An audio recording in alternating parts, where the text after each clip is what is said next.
you remember I shot Dear Frank in 2016, I believe it was.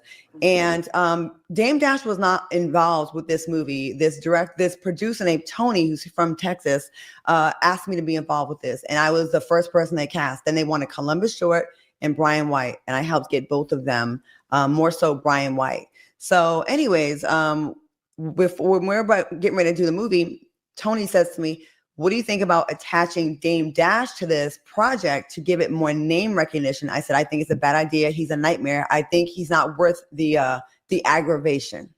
And he says, I want to get to Kanye West, though. I want this project to get to Kanye West. And I was like, I get it. I said, but he's annoying.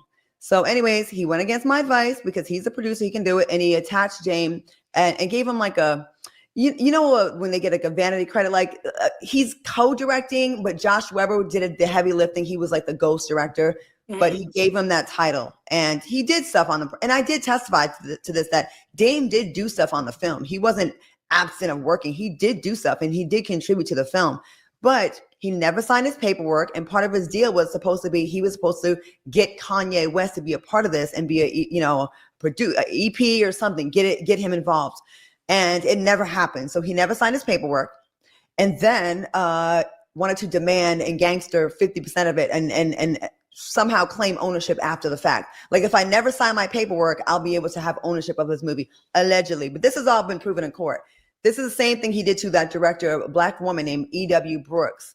So Dame is trying to insinuate that because I testified against him, I was rewarded by being put in EW's film. I didn't even know EW when her and Dame were having the issues. Now, she had a lawsuit against him, which she won, about him trying to hijack her project. So he has a history of this. So anyways, he loses the case. He defames my lawyer, Chris Brown.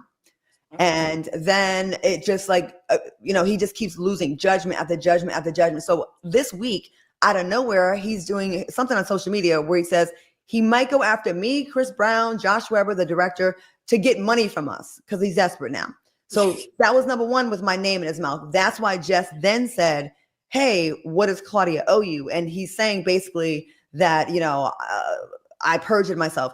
I invite him to come after me. And I saw that invite. He gave some quote today about, I'm on his list of people. So you have no valid claim against me.